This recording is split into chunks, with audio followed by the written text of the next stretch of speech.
Hey everybody. So welcome to another episode of Meet the DF Teams, where we introduce the teams that we fund and support through the Decentralized Futures initiative here at the Web3 Foundation. Today we're going to talk about gaming on Polkadot, and we have two very interesting teams here. So we have the Dot Play Business Development Unit, which consists of Nick and Angie, and we also have BlockDeep Labs. They focus on delivery services, and they played a major role in delivering the mythical games parachain. So maybe to start, Gautam and Emiliano, do you want to start talking about your DF grant and what BlockDeep Labs does and what the missions in the context of the DF grant is? Sure. Thank you so much for having us here, Shiraya. Am I audible? Yeah, we can hear you. Awesome. All right. So, BlockDeep Labs is a you can say, full-scale development agency for the Polkadot ecosystem. We have spun out from the Parity Delivery Services team, the erstwhile Parity Delivery Services team, and we started BlockDeep Labs back in March this year. Our primary focus areas are building in the Polkadot ecosystem, whether it is parrot chains or tooling or custom solutions. And one of those major projects that we just delivered is the Mythical Games or the Mythos parrot chain. Our decentralized future grants was also related to this particular project itself. So we were like selected by Web3 Foundation as part of this program to take up the responsibility to build the Mythical Games parachain and then also migrate all of the state assets and users from the old Mythical chain to the new parachain. And we just completed all of our milestones last month. So yeah, that's who we are. I'm Gautam Dhameja, founder of BlockDeep Labs, and with me I have my one of our lead developers, Emiliano, joining this live stream. Hello, everyone. Thank you so much. Then next, maybe Angela and Nick, do you want to talk a bit about what Dot Play does? Sure. Nick, do you want to go ahead and start? Yes, I'll go ahead. Thank you for having us. Very excited to be here. Very excited also to be with Gautam and Emiliano, which we're also working very close. So you can see Play as the business development arm for the gaming vertical on Polkadot. This is an effort I think that started between Angela and myself at the beginning of the year. She comes from the background of actually helping games not only and companies get investment, but also was responsible for bringing Mythical also here into our ecosystem. My background came, I entered this ecosystem 3 years ago when we launched the first gaming parachain here on Polkadot, trying to focus on on-chain gaming with a UNA network. And our focus with Play is to get new developers, new studios here on Polkadot. Our decentralized futures program started in June of this year. And yeah, very happy to be here. Great. Yeah, so is my background backwards? I'm realizing that I should have picked a different background. But I really like our new little logos. These are our new little guys who are our logos.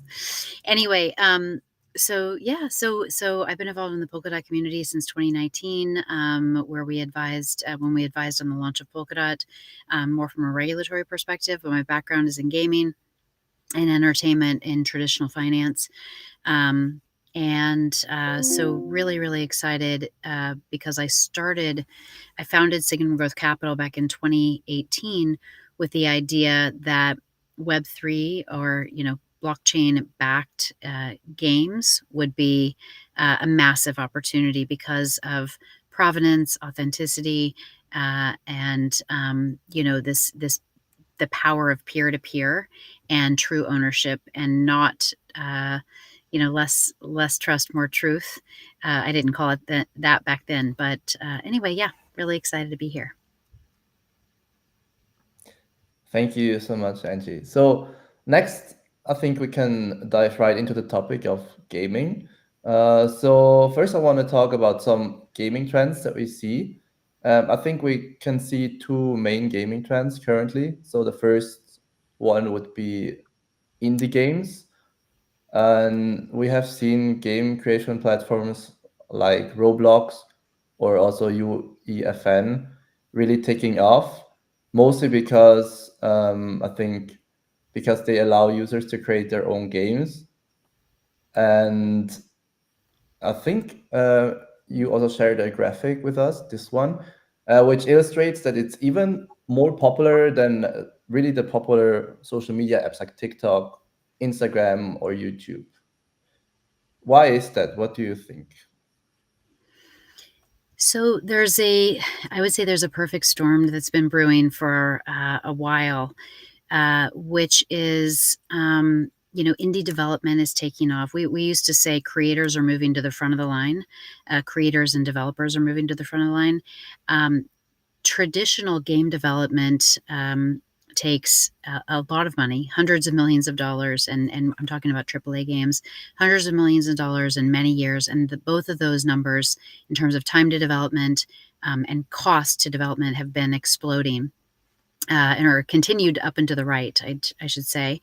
And I think that what is pretty interesting is that the tools that are required to create games have become more and more ubiquitous, more available to, we say a 15-year-old has the same tools, kind of studio level tools that a developer inside, say, Activision has. And a lot of that is because of the tools like that Unity develops, but especially tools from Epic Games and Unreal tools that have really, like I said, put these really powerful tools into kind of anyone's hands. The other thing that is happening is in the background. Well, one of the other things that is happening is the video game industry generally is in a slump right now, and we've had 80 to 90,000 layoffs, I think, since the peak. And so a lot of these game developers are looking to build their own games with some of these tools. And then finally, our big thesis is the idea that AI is really going to be, it's not now, but it's going to be a massive accelerant for creation in video games. And it's AI has always been used in games, but not generative AI. I'm talking about generative AI.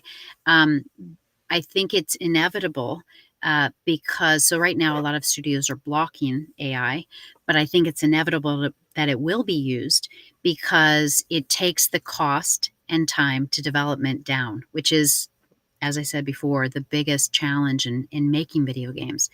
And most of video game development cost is art. About 2/3. And so we think it's inevitable that AI will be used in game development. And the also inevitability is inauthenticity, and this idea that a lot of assets are going to be showing up in digital spaces that are not real, that are fakes. If we think that Cambridge Analytica was a big deal, we're going to see an explosion of inauthenticity and kind of a real crisis around this. And we think that Web3 will solve this looming problem and really deliver on the original kind of idea that we had in games, which is authenticity, provenance, ownership, and again, this peer-to-peer, truth that that hopefully players will be able to just click into and see kind of what they own and what other people own and what's real and what's not. Yeah, that's great. So you already mentioned the second trend, AI, right? So and Web3 is here to fix this, right? Um, how about things like interoperable game assets? Can Web3 be useful for this kind of use case as well? Yeah, Nick, I think you should comment on this, but I think that when one of the promise of Polkadot from the very beginning to me has been interoperability, and I think Polkadot uniquely addresses this. Nick, do you want to Yep. jump in here? Yeah, thank you. I think that's also a big issue that's in the head of gamers for the past decade. You can see how these different silos were created between these platforms. So in the past, you had sort of the Sony and Xbox, and all of these things didn't work between them. So even the traditional sort of gaming space, we've seen this move towards interoperability. Which what this means is essentially that a game is available on all different platforms, on even on all different devices. So you can take the example of Fortnite, which currently is available not only on sort of the traditional platforms, it's also available on mobile phones, and so that opens up the market in a massive way. We face quite the same problem here in Web3, where we have this sort of massive fragmentation between sort of different infrastructures. But one of the positive things that we're seeing over the past, I would say, 12 months is this sort of drive towards interoperability. So what that means for us, essentially, try to make sure that for the end user, there's going to be a single point of access where it doesn't matter in which sort of infrastructure or in which accounts you have. And I think from our side as an ecosystem, it's probably the right time for us to start opening up and see how we can start working um, with other players in this environment. And for us, it's really more about content interoperability. That's what really excites us, is this idea that content that players actually own might be kind of exchanged for other content. This isn't about speculation on particular assets to make money. This is more about more traditional game behavior of trading assets and, let's say, earning extra points or rewards in one game, and then using those rewards to enter another game and participate. And that's where we're going to be leaning on Gautam. Yeah, that's great. We haven't talked about governance, right? So obviously on Polkadot, we have OpenGov, our decentralized governance system. Do you think this can be useful to games as well? Is there like a problem that exists regarding that can be solved with a parachain that implements Polkadot's governance module? I'll take a shot at this. I think open governance or governance generally in games can take a number of different forms. The first one that comes in mind is the fun one. So always one of the things that game developers and game studios are trying to do is create experiences to which they can engage with the audience, and the audience can feel as a part of it. And OpenGov, as we know from our own ecosystem here, is probably one of the most inclusive ways that they can get the community to participate. So that could be from simple fun things like asking the community where a story of a game could go further, so giving them an option to participate. And it can also get to much more important things in the game development, whether choices around sort of design of the game and so on and so forth. I think where recently there has been, or at least over the past couple of years, this kickback towards this idea of governance is this idea that we're going to allow, let's say, gamers to make decisions of how a game should be developed, so interfering with the work of the developers. From our side, we don't see this as a threat at all. We just see an opportunity here again to engage with your community. So yeah, open governance, I would say, from at least our ecosystem, is one of the most interesting and viable propositions that we have towards the gaming industry. Thanks, Nick. Okay, maybe we can take a bit more of a technical angle now. So, Gautam or Emiliano, when it comes to gaming on Web3, what are specific platform requirements from a technical point of view? Sure. So I think before we look at the technical requirements, we also want to understand what we need from like Web3 gaming experience in the first place, because experience defines requirements in most cases, right? So when we talk about Web3 games, let's acknowledge a few things. First of all, the average user is not a crypto native user. This person is like a gamer in the first place. This user is expecting fun and rewards in that order. Like nobody comes and plays games for getting stressed. They want to play games for reducing their stress and have fun. And then, if at all, like possible, get some rewards out of it as well, right? So the complexity has to go away. So there has to be a sweet spot between somewhere between Web2 and Web3 where this gamer feels welcome, the complexity is reduced, the fun is there, and there are some rewards. So the complexity reduction, fun, and welcoming, that is all Web2 stuff. People are already doing it there. What Web3 brings is the rewards. And we have to keep those things together and have the rewards. Then it comes on the Web3 gaming side. And then the scale is unpredictable. So, like when you are talking about a Web3 game, we don't know. When people get excited about a particular game, there is no limit to the scale. So how do we make sure that like there is a blockchain or a Web3 platform that can support a game that just keeps on scaling? So these are like the initial like things that we have to acknowledge. And after that, if you look at the requirements, of course, excitement will bring scale, and that is needed as the first thing. So you need a platform that scales, and we have already proven it multiple times with Polkadot. It just scales.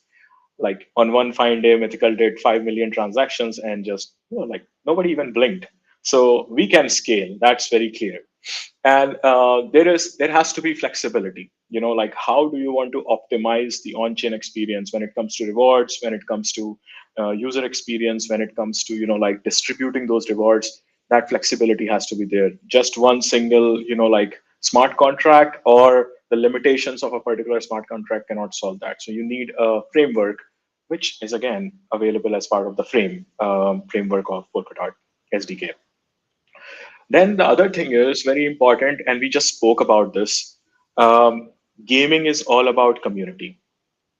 There is always a community involved in games. Like, when people play together, they become part of, like, this is why Discord exists, like, to have communities come together for games. That was the first use case. And that connects us to governance directly, because whenever there is a group of people, they want to organize. And when they want to organize, there is governance. So we need a very flexible governance system, which we also have in Polkadot pretty much. We have been using it for 2 years now. And then the most important thing is games become old very quickly. And we have seen it quite a bit of times. Like people get bored and they don't want to play the game anymore. And if there is a game that is connected to Web3, the behind the scenes thing can also get outdated. And you need something that can upgrade quickly and seamlessly. Well, then again, we have forkless upgrades in Polkadot. So it's like whatever the fundamental requirements for Web3 gaming are, like, when it comes to scalability, flexibility, community engagement and governance, and finally upgradability. Those are the 4 pillars that I believe are important for Web3 gaming, essentially. And somehow, by chance, luckily, we have all of them in Polkadot. So, yeah. Emmy, would you like to add something? Yeah, maybe deep a little bit. Dive deep a little bit more into the primitives that Polkadot and the whole substrate frame ecosystem framework provides right now, which is because I totally agree with all the the points and the pillars that you have highlighted. And the scalability is something that might come, and the interoperability through XCM, which is something that we also need to mention, that will probably add a lot of value to that.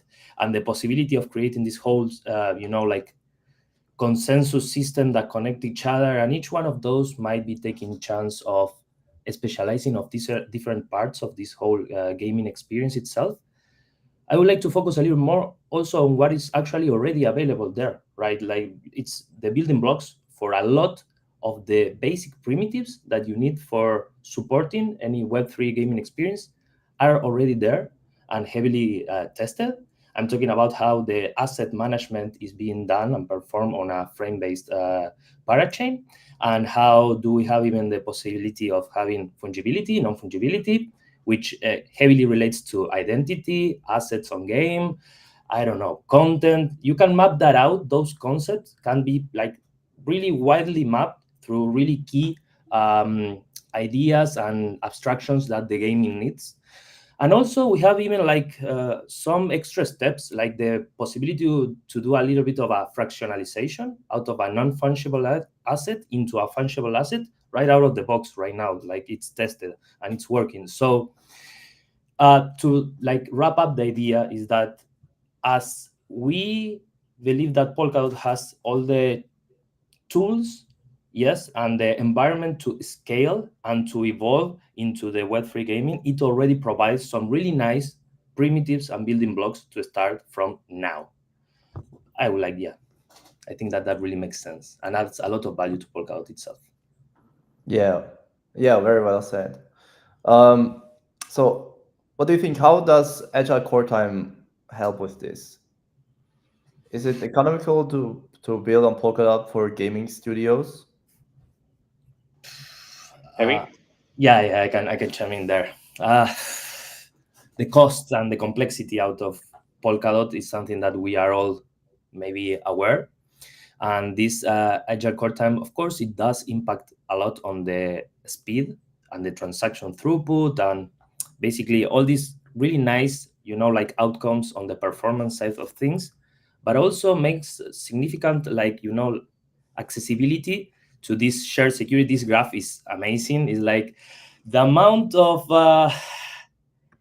not getting into too complex topics, the amount of security and guarantees that you get in Polkadot right now at these costs, it's unbelievable. It's like it's even like it's a bargain, right? So like you can build on top of a platform that is supported by a lot of assets and brings a lot of security into a table, like with some economical security with a really low cost. And even so, with how things are advancing, you don't even need to in the old parachain model. You needed to, like, I don't know, rent the whole core or the whole list. Let's not get too technical in there. But now even we have more flexibility that could adapt to other use cases of games. And let's do like one down to earth, really accessible example is like indie developers that they do have a limited budget that want to perform, some tasks and start getting to provide this value of the Web3 gaming, like like interoperability, the backed asset, transparency, everything that everybody has been mentioning so far. Right now, they can potentially, like couple into that, into renting or buying pieces of code, right? And fragmenting this accessibility to, for example, perform a lot of tasks, technical tasks, run the game, collect rewards, do a lot of like get its community running, get its audience running, get the gamers playing, and then rent a little bit of code to, like leave a footprint on chain of what they have done. So that could reduce the costs a lot. My whole point here is that the amount of flexibility that this is bringing into the table, from really, really heavy demanding like Mythos applications that need a lot of space and need to be constantly publishing transactions on chain, to even indie games that just want to leave a record of what happened throughout the day on their game. Now, with this solution, everything is possible.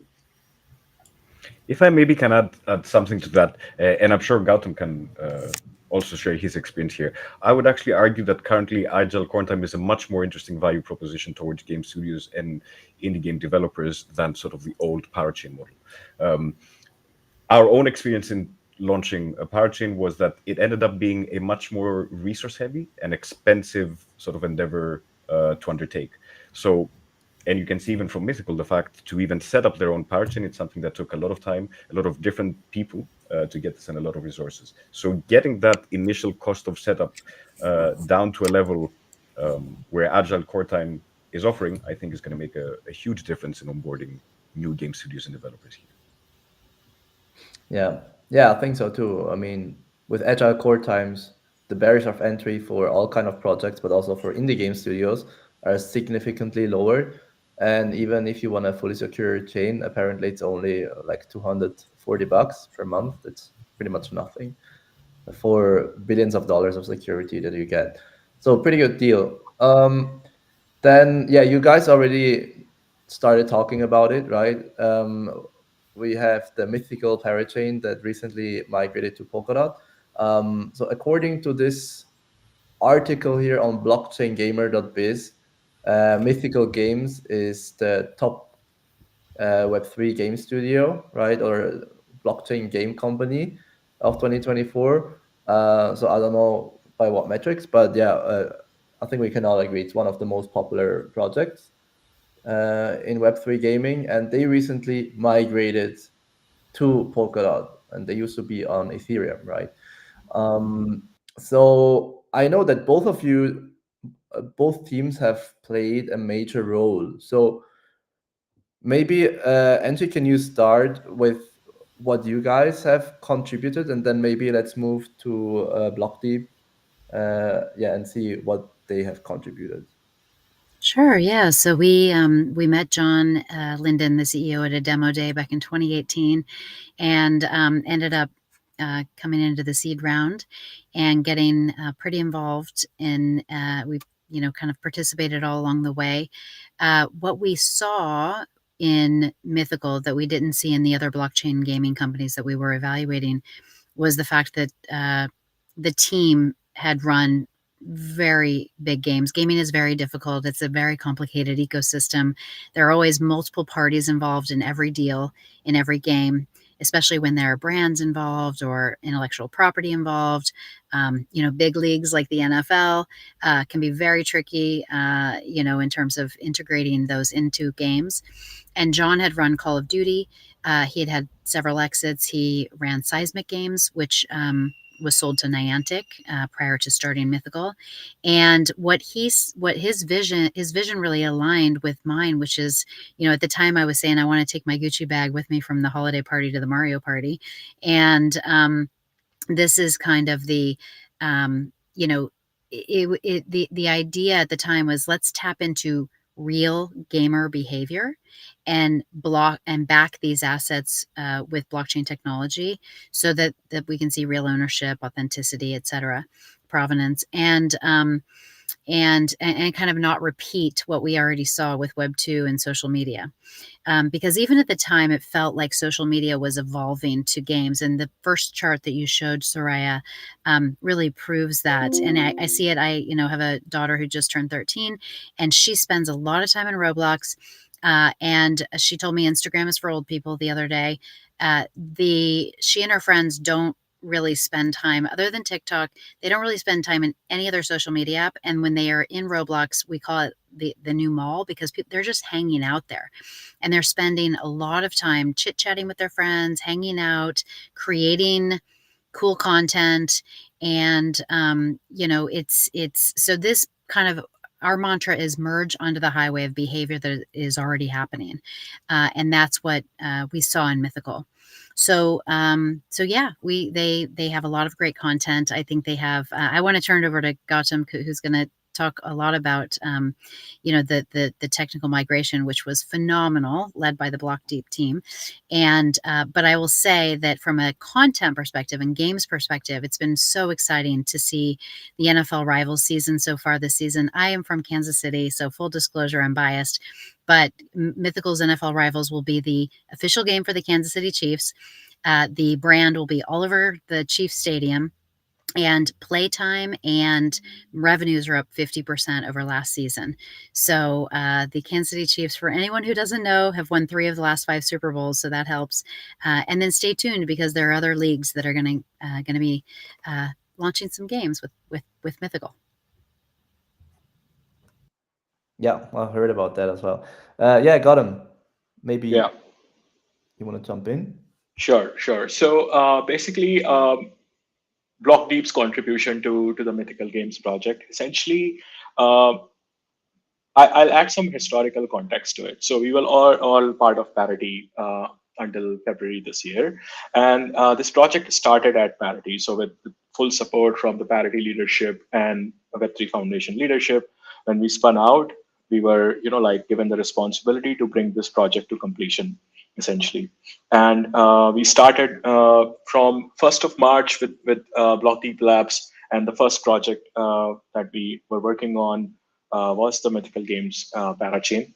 And the initial, we published a very detailed blog post about this, and we'll share the link as a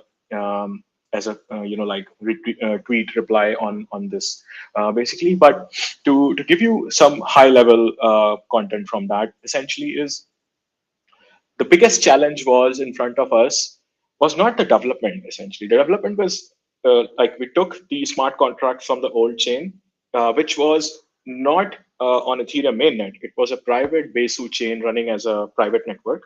And it had some smart contracts related to NFTs, marketplaces, and a few other things. So we took those smart contracts, converted, and rewrote them all into pallets. Uh, and uh, and basically that was more like a one-to-one business logic rewrite of smart contracts to pallets.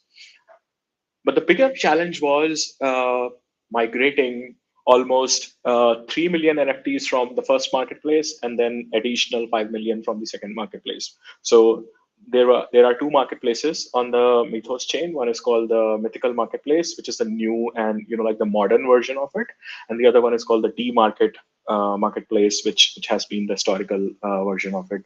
And the total, I believe, the count of assets and users is around 8 million assets and 5 million users or something like that. Now, the bigger challenge for us was migrate all of that with absolute minimum downtime and not degrading any user experience. And how we did that was, of course, in the leadership of Emiliano and like our other team members. We came up with a migration strategy which reduced the downtime to just a few minutes. Essentially, we did it in two phases. So first, we migrated all of the NFTs which were pretty much available at a particular block. And then we did a second phase of migration to migrate the rest of them and whatever changed in the meantime. And thankfully, it all went flawless, and we all have seen that like chart with a spike of transactions in one single day, 3.16 million transactions on I think 30th of July 2024. That big spike that you see there, that's the migration day essentially, and this just went flawless. Nothing like happened out of the ordinary, but something extraordinary happened with completing this. And then we did the second one. If you see those other three spikes around September, like last week of September, this is the D market migration that we did. This happened across 3 days because this time the number of NFTs were quite big. And we wanted to make sure that we are verifying every stage of the migration. So, and since then, after that migration, if you see slowly the volumes have only increased on the chain, and now all of the traffic is coming to the Mythos parachain. So with this, our project has also the development and migration part of the project has also you can say mission accomplished over there. And yeah, that's what BlockDeep did for the Mythical project. Yeah, that's great. Yeah, what do you think? How is it relevant to the ecosystem other than just having a new gaming parachain, right? I think there are multiple factors there, how it is relevant to the ecosystem. First of all, it is a testament to the resiliency of Polkadot. I clearly see it that way. Like, no matter what you throw at Polkadot, it just works. Like, sometimes it's ridiculous to see that. Like, what the fuck? It just works. Or did I just curse on the live stream? Sorry about that. But it just works. Like, um, that's that just proves a point that the technology that has been built in Polkadot is resilient, right? And resiliency is another name for Web3. If something does not, because we have seen blockchains that stop block production quite like frequently. We have seen blockchains that pause block production quite frequently. But like we have, for the first time, we are looking at technology that just like bears whatever storm you throw at it and then keeps working. So that is a message to the rest of the ecosystem and people who want to get into the ecosystem, that this thing really works and it's built from the grounds up with so much innovation. The second thing is essentially a message to the gaming world, right? Like that, some of the things that we mentioned in the beginning of the live stream with the, like the gaming platform related requirements, and then something, like the nuances that Emmy added to that with the primitives and everything that is available. People who want to build games on Polkadot, they can all see that working with this project, essentially. So this is more like a live demo of everything gaming. Like this is Web3 gaming doesn't get better than this, essentially. The fourth or the third thing that I want to mention here is something that like how it's not difficult and it is not easy to migrate from other ecosystems into Polkadot, right? This is also an example of that. Like if somebody is building in other ecosystems and they are hitting limitations with whether it is scalability, whether it is resiliency, whether it is customizability or like flexibility of the framework, and they want to come to Polkadot and we want them to come to Polkadot, then they can see that it is easy. It's not that difficult. Like we migrated the entire 10 million, like assets in 2 days. So it's not that difficult. So I think those are some additional points on why people should look at Mythical and how they should, like perceive the whole Polkadot gaming narrative using this. But I would also invite Emmy if you would like to add something here. Yeah, maybe a small mention to the possibility to, thanks to Snowbridge, bridge assets from, because that was also part of the work that we did, integrating the Snowbridge for allowing Ethereum tokens to seamlessly be transferred into Polkadot. So just adding up to the point that you just mentioned, Gautam, about the possibility to come in, there's also the chance to do this kind of decentralized bridging of assets into Polkadot itself. And one small extra component that really blew my mind when we did it is the chance of, for example, at some point we had to do a small internal movement of one parachain from one environment to another, and the coupling and coupling of that was crazy fast and easy. So yeah, the freedom that apart from all the benefits that you have brought up, that this whole structure and the Polkadot system brings you, it's totally amazing. Can I add something to this in terms of Mythical? Because I think it's really important to add Sure. the we can't understate the fact that Mythical is our calling card. So if we go to other game companies, and we don't even have to go to other game companies, we've had actually pretty large publishers reach out to us and say, we kind of didn't notice this. What is going on with Polkadot? Like, what is Polkadot? Why did Mythical choose Polkadot? And now you're doing this play business. What is this? And I think that if you start with the fact that the largest, arguably one of the largest applications in all of crypto, but certainly the largest gaming application in all of crypto across any chain, decided to migrate to Polkadot, and it just happened, just worked. That really it can't be understated as a selling point, because what people worry about when they run big gaming companies is executing a game. Games are really hard to execute on. They're really hard to deliver. They're really hard to market. There are all these relationships involved. John Linden had to pitch to every single team in the NFL to get them to agree before he could launch the game, and convince every single one to sign off on the helmet type, every single aspect of the game. And so that's all really hard. What they're thinking about in terms of blockchain is, yes, I want to tap into this technology, and I can see that it does drive revenues, and I can see that it drives revenues, by the way, because of activity, not because of speculation, but really because of increased playtime. And they're thinking to themselves, I just want to be able to sleep at night knowing that the blockchain is secure, and that we're not going to see some hack like we saw with Axie Infinity, when some North Korean Lazarus group comes in and steals $1 billion. All of that stuff is a blind spot to most game companies. So that's why this is so important to us from a technical perspective and from a content perspective. Right. Yeah, that's great. Maybe let's talk a bit about the other kind of things that you guys are doing. So I know .play, you have this bounty, right? This .play bounty that got accepted through OpenGov, so the Polkadot DAO. Can you talk a bit about this, what it is and why it's important?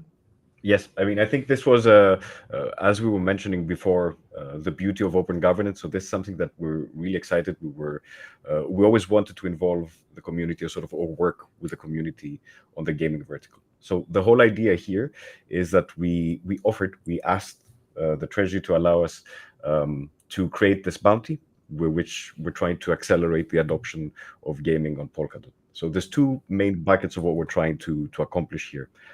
Try to get into agreements, revenue shares with studios who are currently operating where the biggest communities are, and try to sort of show the beauty of our ecosystem. And the second part of what we're trying to do here with this bounty is sort of build out this hub.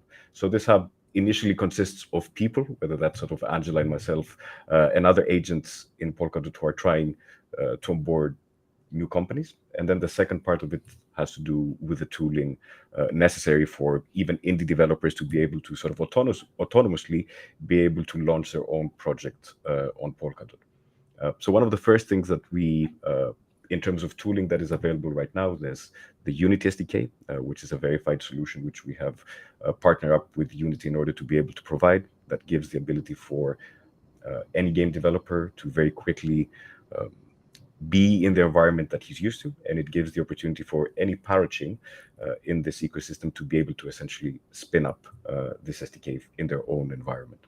We're going to be doing quite a lot of those from a tooling perspective, talking with the community, talking with game developers, whether that's for account abstraction, whether that's for reward programs, and make sure that we can put sort of the right type of tooling in the hands of the developers. So yeah, that's an overview of our bounty right now. We're going to be starting also sharing with the community very soon a couple of these really, really exciting sort of proposals that we're preparing. So yeah, stay tuned on that. We assume that in the next couple of weeks, we'll be able to share more on the AAG show. Yeah, that's pretty sweet. Thanks for the summary. Then another thing that you guys do, I mean, Signum Growth at least, Angie, you have the .play ecosystem fund, right? That is going to be seeded by the Web3 Foundation. So maybe you can talk a bit about this. Yeah, we're really excited about this this fund because it's going to be an extension of what we're already doing with the .play business development arm and the hub that Nicholas mentioned, and then the .play bounty for the where kind of our quote client is the Polkadot community, and now we're excited to work with the Web3 Foundation, and we'll be bringing a lot of other investors in shortly, so that's exciting too. So the idea is really to be in the trenches in these mass market spaces, some of which we've mentioned already on the call, and to really do kind of a combination of project finance. But this fund will be a little bit different because it's a combination of project finance and equity, because we want to have kind of some I guess call options kind of on the business longer term, some of these businesses longer term.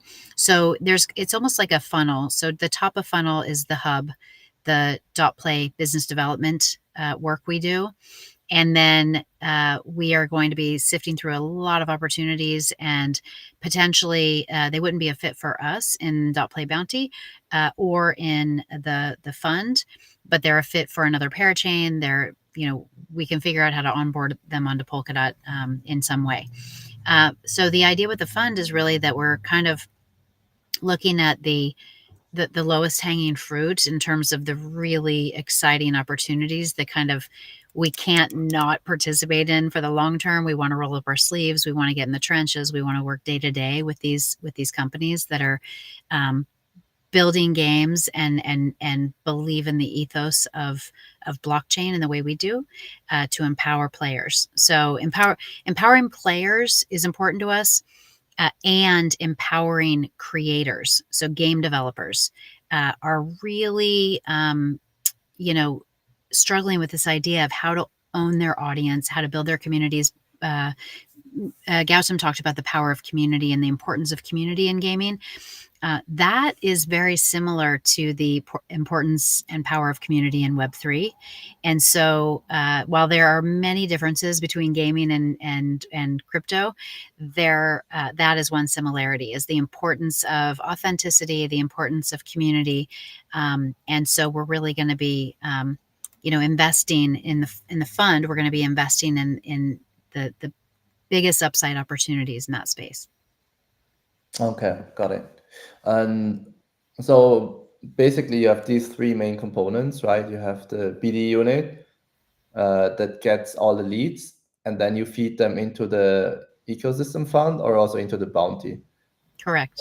how do the bounty and the ecosystem fund work together? Or in other words, how do you decide whether you want to support a specific project through the bounty or through the fund?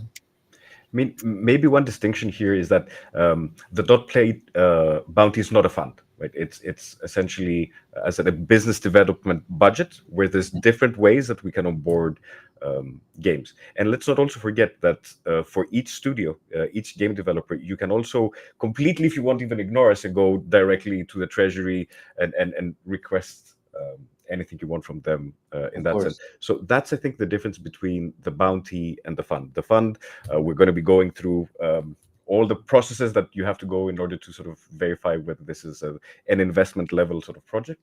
Whereas with the bounty, as I said, it's sort of that difference between making sure that we can create the right environment in Polkadot, where not everybody needs to be piggybacked, right? So we need to be able to get to that point where we create enough sort of tools, enough environments where developers and studios can find themselves the way onto Polkadot. I see.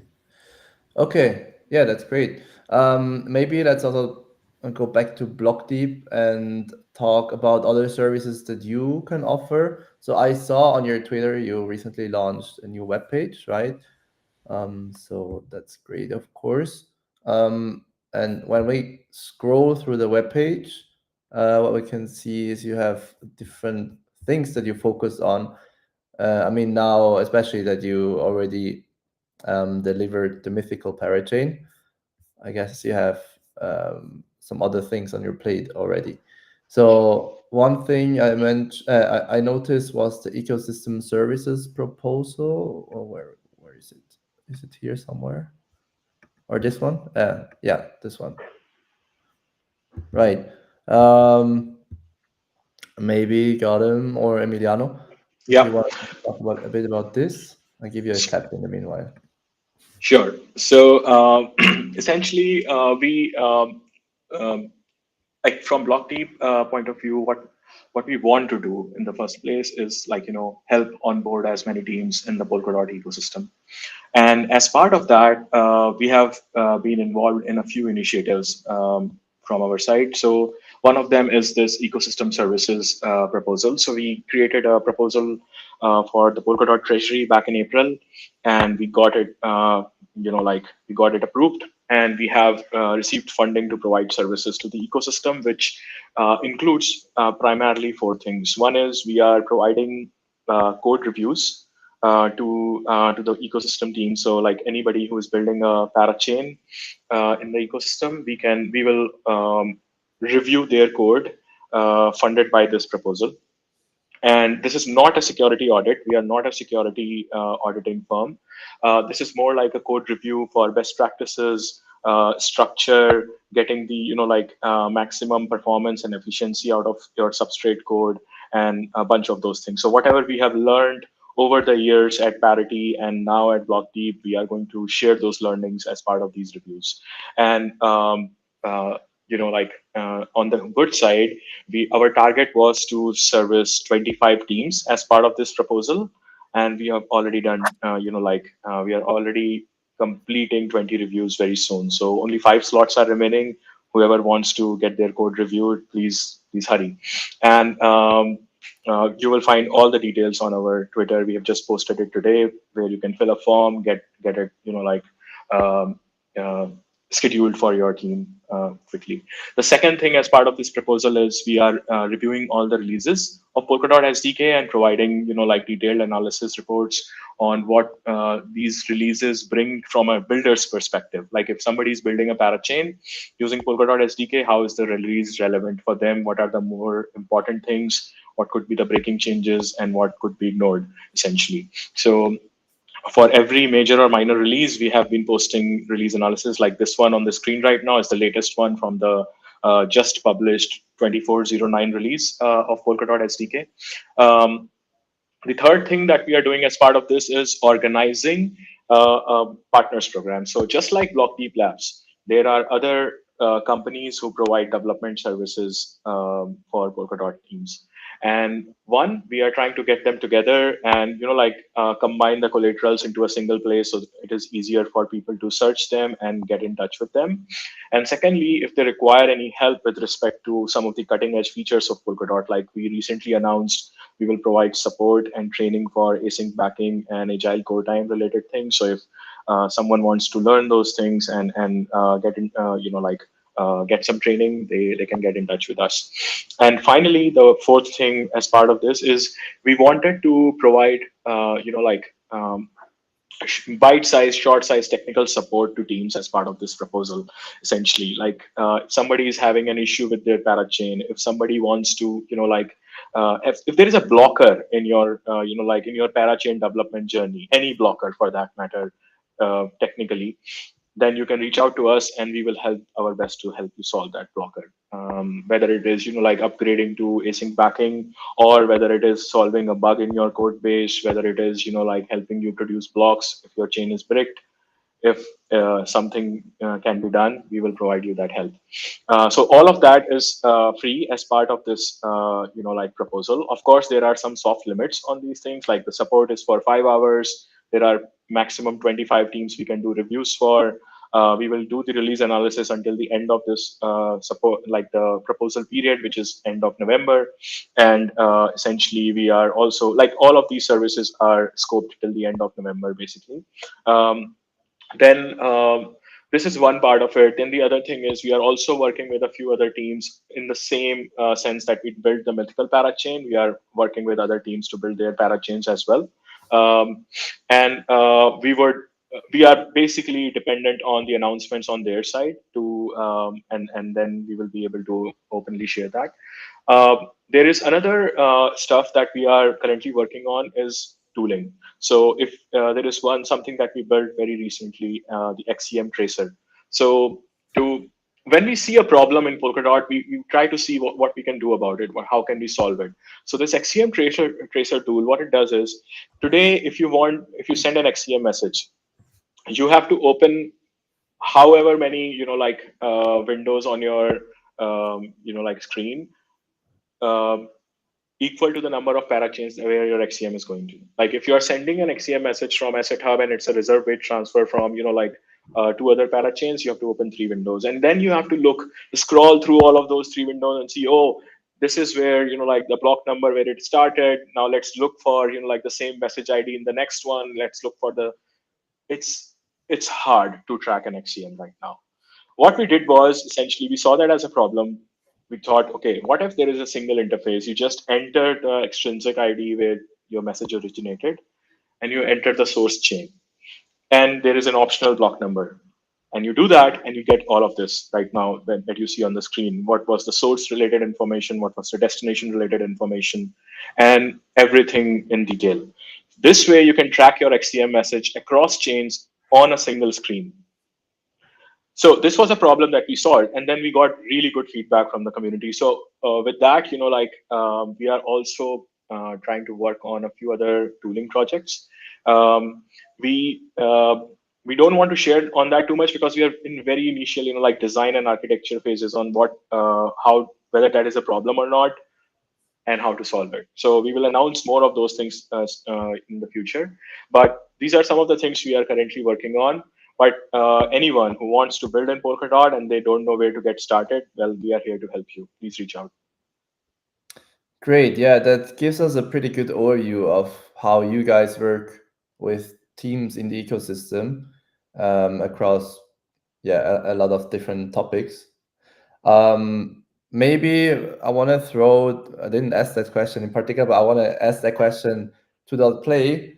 So if there are other projects in the ecosystem that have synergies with you guys, how you work with them, is there something that comes to mind in particular? I can jump in on that and maybe talk about Heroic, which is the esports org, and then also Connor Daly and the Indy 500 racer. So esports and video games are kind of cousins, so not surprising there. We're going to be able to figure out ways that we can integrate new experiences. And again, it's just esports is kind of a way to integrate different types of content, I would say, to our kind of arsenal of content. And then the other thing that I would say on Connor Daly that might be surprising to some, but he is a new superstar. And our new fund is going to be called the New Superstars Fund. We've been talking to a very well-known wrestler, as many of you know. And Connor Daly, I think, already is a gamer. He already streams on Twitch. He is already he's the only Indy 500 racer from Indianapolis. And he just has a lot of appeal as a personality. And then also having these big social media audiences is also really powerful for us. So we're working on a racing game right now. Stay tuned. But part of our deal is to put Connor into that game.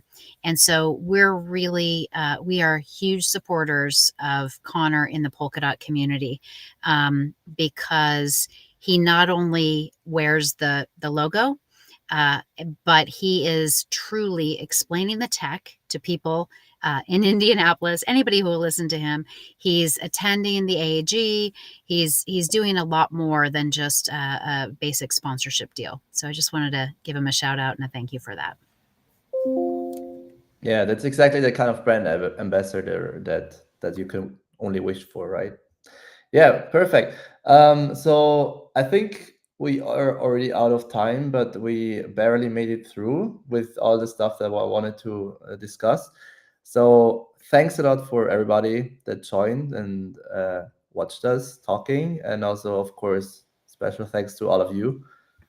Thanks. And we're going to be back with another episode soon. So stay tuned and see you around next